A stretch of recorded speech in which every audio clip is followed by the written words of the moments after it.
अस्सलाम वालेकुम beautiful people, आपके अपने चैनल यूट्यूब इंस्टीट्यूट में आपका स्वागत है। सो स्टूडेंट, आज हम लोग पढ़ाने वाले हैं रिसर्च। ठीक है, रिसर्च का पूरा चीज़ आपको पढ़ाया जाएगा। आपको एक एक करके मैं आपका प्लेलिस्ट बना दूंगी ताकि आपको इजी होगा ढूंढने में।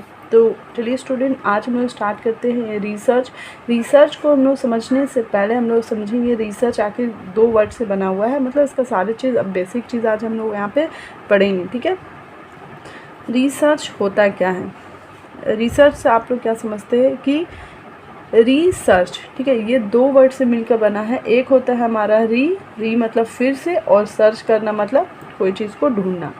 सर्च किया हुआ चीज़ को फिर से हमको सर्च करना अच्छे से डीपली में, उसको हम लोग रिसर्च करते हैं। अपने पॉइंट ऑफ व्यू से आप उसको सर्च करना, उसको हम लोग आप लोग अभी पढ़ रहे हैं। इंशाल्लाह आगे जाके आप लोग BCom कंप्लीट करेंगे, उसके बाद आप लोग नेट का या फिर जिनको PhD करना है वो एंट्रेंस एग्ज़ाम देंगे, तो उस समय भी आपको बहुत ज़्यादा रिसर्च का एक चैप्टर ही होता है पेपर 1 में, और पेपर 2 में भी होता है। तो आपको ये बहुत ही ज़्यादा काम देगा, इसलिए अभी से आप उसको ध्यान से पढ़िए। ठीक है, तो रिसर्च का मतलब क्या होता है। रिसर्च दो वर्ड से मिलकर बना है, री प्लस सर्च। री मतलब होता है फिर से, सर्च मतलब होता है खोजना, फिर से खोजना। ठीक है, तो यहाँ पे बोल रहा अकॉर्डिंग टू एक ऑथर है हमारे, थिंकर हुनसन मैक्सिम। ये बोला all progress is born out of inquiry. जितना भी प्रोग्रेस होता है, बॉर्न होते हैं, वो हमारा क्या होता है, आउट ऑफ इंक्वायरी होते हैं। आवर डॉट जो है वो लीड टू इंक्वायरी। हम लोग को इंक्वायरी कहाँ से आता है, हमारे डॉट से आता है। हम लोग डॉट, जितना हम लोग को डॉट होता है उस चीज़ को हम लोग इंक्वायरी करते हैं, फाइंड आउट करते हैं। फाइंड आउट किस करते हैं, तो वही हमारा रिसर्च होता है। An inquiry lead to invention. और फिर इंक्वायरी जब हम लोग करते हैं तो उसमें नए नए चीज़ को इन्वेंट करते हैं, तो वो इन्वेंशन करता है। और it is important to understand that research is distinct from common sense. और रिसर्च जो है वो कहाँ से आता है, आपका कॉमन सेंस से आता है, primarily in its procedure and methods. ठीक है, we are discussing research in very pragmatic manner so that the conceptual clarity help in PhD। हम लोग यहाँ पे बहुत ज़्यादा ही एकदम pragmatic मतलब pragmatic होता है क्या, प्रैक्टिकली मैनर में बता रहे हैं, ताकि आपको ये क्लियरिटी होगा और हेल्प करेगा जब आप PhD करेंगे, फेलोशिप एडमिशन करेंगे या फिर वगैरह वगैरह। आपको अभी तो ये बेनिफिट करेगा ही, आपको फिर ये फ्यूचर में भी बेनिफिट करेगा। इसलिए यहाँ पे आपको बहुत ही इजी और बहुत ही अच्छा यहाँ पे डेफिनेशन में बताई हूँ कि हम लोग हर चीज़ जो है दुनिया में बॉर्न होता है वो एक इंक्वायरी से होता है। इंक्वायरी कहाँ से आते हैं, हमारे डॉट से आते हैं। ये चीज़ ऐसे क्यों हुआ, ये डॉट आता है ना जी, तो ये डॉट को हम लोग इंक्वायरी करते हैं कि अच्छा क्यों हुआ, तो उस चीज़ को हम लोग जब इंक्वायरी करते रहते हैं तो उसके बीच में हम लोग इन्वेंशन करते हैं कि इसको ऐसे करके देखेंगे शायद ऐसे हुआ होगा, ऐसे करके देखेंगे शायद ऐसे हुआ होगा। तो वो जो इन्वेंशन करते करते आखिर में एक सही इन्वेंशन हो जाता है, तो वो चीज़ को हम लोग क्या करते हैं, रिसर्च करते हैं। हम लोग प्रोसेस को फिर से करते हैं, फिर से जब तक सही नहीं होता है उसको हम लोग करते रहते हैं। ठीक है, तो ये आपका रिसर्च कितना वर्ड से बना है, दो वर्ड से मिलकर बना है, री प्लस सर्च।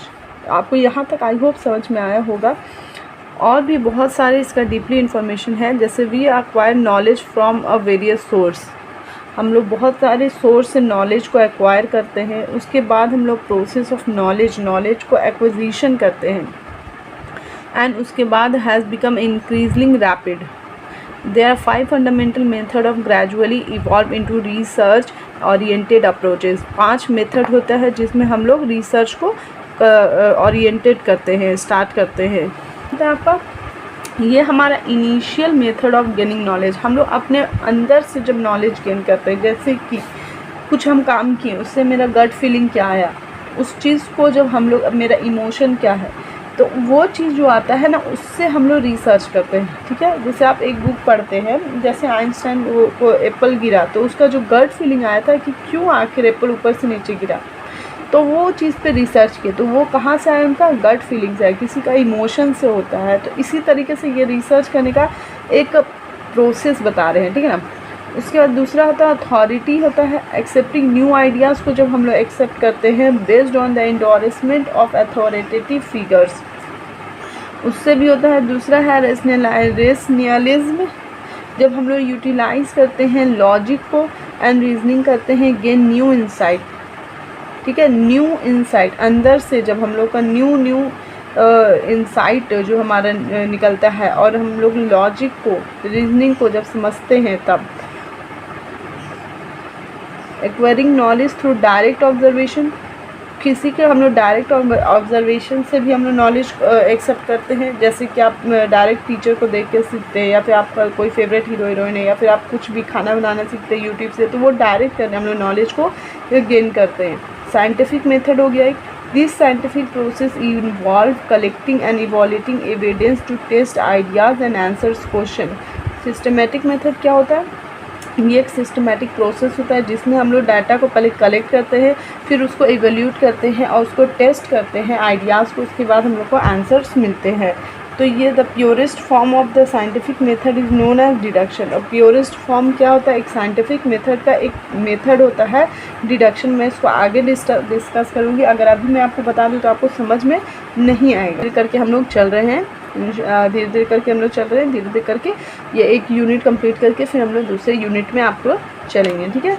तो डिडक्शन क्या है? एक प्रोसेस है किसका? रिसर्च करने का प्रोसेस होता है, ठीक है ना। एक इंडक्शन होता है, डिडक्शन होता है, बहुत सारे मेथड्स होते हैं, उसको हम आगे डिस्कस करेंगे, ठीक है। और डिफिनेशन आप यहाँ पर लिख सकते हैं, the term research is compromised of two words, जो कि मैं आपको पहले भी डिस्कस की थी। पहला वर्ड है री एंड दूसरा वर्ड है सर्च। री क्या बताता है? हम लोग को रिपीटेशन करना, रीविजिटिंग, जहाँ पे हम लोग जा चुके फिर से उसको विजिट करना। वाइल सर्च जो है वो हम लोग को सिग्निफाई करता है द एक्ट ऑफ फाइंडिंग, कुछ चीज़ को खोजना, फिर से खोजना, या फिर उसको बार बार खोजते रहना जब तक आपको उसका आंसर नहीं मिले, सही या करेक्ट आंसर नहीं मिले। Research therefore is a meticulous inquiry and exploration. ये एक इंक्वायरी होता है, एक्सप्लोरेशन होता है, जब तक हम लोग एक्सप्लोर करते रहते हैं जब तक कि हम लोग को उसको आंसर नहीं मिलता है। Particularly to unearth new facts with in any field of knowledge. Particularly हम लोग न्यू फैक्ट्स निकालते हैं, क्योंकि देखिए रिसर्च का तो पहले भी बहुत बड़े बड़े प्रोफेसर लोग आए, वो लोग भी अलग अलग डेफिनेशन दिए, मगर फिर न्यू जो हमारा पीएचडी, इंटर्नशिप, फेलोशिप जो बंदा होता है या स्टूडेंट होते हैं, तो वो जब स्टडी करते रहते हैं तो उनके आइडियाज़, उनका थिंकिंग, उनका इमोशन, सब चीज़ अलग होता है एज़ कम्पेयर टू जो पहले प्रोफेसर बन चुके हैं ना। तो वो अपने हिसाब से एक डेफिनेशन देते हैं। तो हर आदमी का देखने का नज़रिया अलग अलग होता है, इसलिए वो लोग हर आदमी अलग अलग तरीके से अपना डेफिनेशन देता है, इसलिए हम लोग इसको रिसर्च करते हैं, ठीक है ना। अभी आप ही करिएगा पीएचडी, तो आप किस तरीके से दुनिया को देखते हैं, आप वो अपना डेफिनेशन यहाँ पे बताइएगा। इसलिए इसको हम लोग इंक्वायरी एंड एक्सप्लोरेशन करते हैं, क्योंकि हर आदमी अलग अलग टाइप से नॉलेज देता है, सेम ही चीज़ को अलग अलग तरीके से वो बताएगा। एज डिफाइंड बाई क्रेसवेल जो है वो डिफाइन किए, research is a process of involving step. ये बताए क्या? रिसर्च एक प्रोसेस है जिसमें इन्वॉल्व रहता है स्टेप, क्या चीज़ का? पहले कलेक्ट करना है, उसके बाद एनालाइज करना है इन्फॉर्मेशन को, अल्टीमेटली इन्हांसिंग आवर अंडरस्टैंडिंग, और हमारे अंडरस्टैंडिंग को इन्हांस करना और अच्छा करते जाना है। और किस चीज़ पे? एक स्पेसिफिक टॉपिक या फिर एक इशू पे, उसको हम लोग क्या करते हैं? रिसर्च करते हैं। इन एसेंस रिसर्च क्या करता है? Involve a process of inquiry and investigation. Research क्या है? एक प्रोसेस है जिसके अंदर इंक्वायरी होता है और एक इन्वेस्टिगेशन किया जाता है। दूसरा है कि ये सिस्टमैटिक एंड मेथोडिकल होता है। सिस्टमैटिक होता है, लाइन से किया जाता है। एक मेथड होता है कि इसके बाद ये करना, इसके बाद ये करना, ऐसे नहीं कि उल्टा पुल्टा कर देना, इसलिए ये सिस्टमैटिक होता है।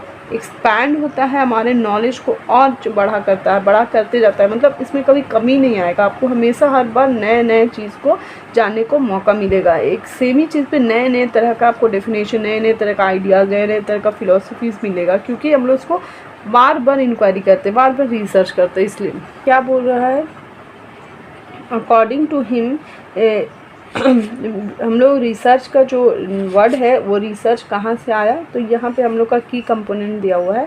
अगर आप इसको लिखिए तो आपका आंसर भी 4 चांद लग जाएगा। और आप जब पीएचडी करिएगा तो इससे क्वेश्चंस जो है वो आते हैं एमसीक्यूज़ में बन करके। जब नेट का एग्ज़ाम आप तैयारी करते हैं उस समय भी आते हैं, जब आप पीएचडी का इंटरव्यू के लिए जाते हैं उस समय भी आता है, क्योंकि मैं नेट का तैयारी की हूँ, मैं एग्ज़ाम दी हूँ, तो मुझे एक्सपीरियंस है, ठीक है। तो यहाँ पे बोला जा रहा है आर कैसे? आर फॉर क्या होता है? रिसर्च का जो आर होता है उसमें होता है रैशनल थिंकिंग, जितना ज़्यादा थिंकिंग हो सके उतना ज़्यादा। Expert and through out treatment, expert रहता है थ्रू आउट ट्रीटमेंट, जितना भी ट्रीटमेंट होता है वो। सर्च एंड सॉल्यूशन, उसको सर्च करना, उसका सॉल्यूशन निकालना है। एग्जैक्टनेस होना चाहिए, एकदम सही होना चाहिए, एनालिसिस किया हुआ होना चाहिए। रिलेशनशिप ऑफ फैक्ट्स, जो 2-3-4 फैक्ट्स आप बताओ उसके बीच में रिलेशनशिप्स होना चाहिए। C4 हो गया, क्रिटिकल ऑब्जर्वेशन होना चाहिए, केयरफुल प्लानिंग होना चाहिए, कंस्ट्रक्टिव एटीट्यूड होना चाहिए एंड कंडेंस जनरलाइजेशन। जनरलाइजेशन मतलब कॉमन चीज़, सब लोग एक्सेप्ट करें, सब चीज़ को समझ में आ जाए, वो ऐसा आपका रिसर्च होना चाहिए। और ऑनेस्टी होना चाहिए एंड हार्ड वर्क होना चाहिए। ऐसा नहीं कि एम्बायसेस हो जाना चाहिए, एम्बायसेस यहाँ पे नहीं चलेगा, आपको ऑनेस्टी होना चाहिए एंड हार्ड वर्क करना पड़ेगा। तो ये आपका क्या है, एक फुल फॉर्म है, या फिर आप रिसर्च कहाँ से आया, तो ये रिसर्च का मीनिंग है। रिसर्च वर्ड जो है वो इससे मीनिंग से बनाया गया है आपको। आई होप आपको यहाँ तक समझ में आ गया होगा, कोई दिक्कत नहीं हुआ होगा। तो चलिए नेक्स्ट वीडियो में हम लोग इसके आगे का जो टॉपिक है आपके यूनिट में, उसको हम लोग यहाँ पे डिस्कस करेंगे। ठीक है, ओके, बाय बाय।